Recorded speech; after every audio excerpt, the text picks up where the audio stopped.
ഒരുപാട് കാലം മുമ്പ് ഒരു തടാകത്തിൻ്റെ സമീപം ഒരു വലിയ നഗരമുണ്ടായിരുന്നു. ആ സുന്ദരമായ നഗരത്തിൽ വലിയ കെട്ടിടങ്ങളും കടകളും ഉണ്ടായിരുന്നു.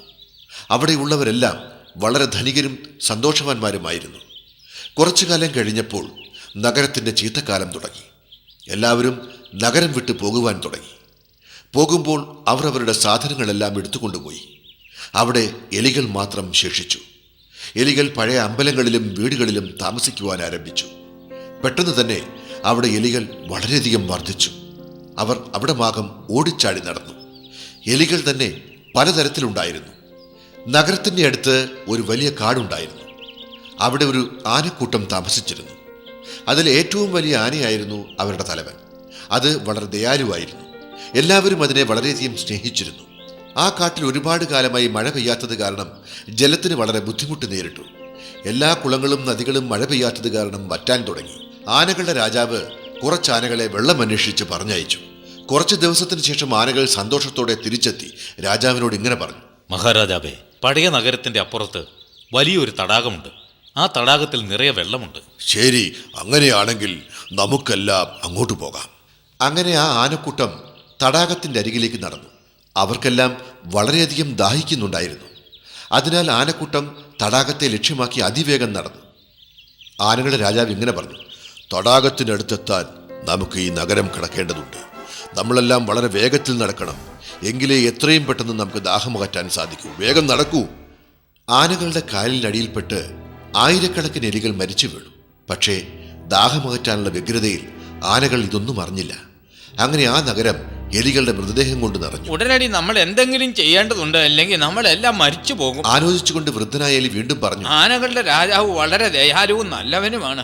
അദ്ദേഹം നമ്മളെ തീർച്ചയായും സഹായിക്കും. അങ്ങനെ എലികൾ ഒത്തൊരുമിച്ച് ആനകളുടെ രാജാവിന്റെ അടുത്തെത്തി. അതിൽ യുവാവായ ഒരു എലി വളരെ വിനയത്തോടെ ഇങ്ങനെ പറഞ്ഞു: ബഹുമാന്യ രാജാവേ, നിങ്ങൾ വളരെ ശക്തിശാലിയാണ്. എന്നാൽ ഞങ്ങൾ വളരെ ചെറുതും നിസ്സഹായരുമാണ്. ഓരോ ദിവസവും നിങ്ങൾ ഞങ്ങളുടെ താവളമായ ആ പഴയ നഗരത്തിലൂടെ നടക്കുമ്പോൾ ആയിരക്കണക്കിന് എലികളാണ് നിങ്ങളുടെ കാലിനടിയിൽപ്പെട്ട് മരിക്കുന്നത്. ഇങ്ങനെ പോയാൽ കുറച്ച് ദിവസത്തിനുള്ളിൽ ഒരു എലി പോലും ഇല്ലാത്ത നഗരമാവും ഇത്. ആനകളുടെ നേതാവ് ദുഃഖിതനായി ഇങ്ങനെ പറഞ്ഞു: ദയവായി ക്ഷമിക്കൂ, ഞങ്ങൾ ആ എലികളെ ശ്രദ്ധിച്ചില്ല. ദയവായി ഞങ്ങളുടെ നഗരത്തിലൂടെ നടക്കാതെ തടാകത്തിലേക്ക് മറ്റൊരു വഴി കണ്ടെത്തണം. നിങ്ങൾ ഒട്ടും വിഷമിക്കേണ്ട. ഇനി മുതൽ ഞങ്ങൾ നിങ്ങളുടെ നഗരത്തിലൂടെ പോകില്ല, അത് തീർച്ചയാണ്. എലികൾക്ക് വളരെയധികം സന്തോഷമായി. എലികൾ ആനയ്ക്ക് വളരെയധികം നന്ദി പറഞ്ഞു. കൂടാതെ ആനകൾക്ക് എപ്പോഴെങ്കിലും എലികളുടെ എന്തെങ്കിലും സഹായം വേണ്ടി വന്നാൽ അവരെ വിളിച്ചാൽ തീർച്ചയായും പ്രത്യുപകാരം ചെയ്യാമെന്നും പറഞ്ഞു.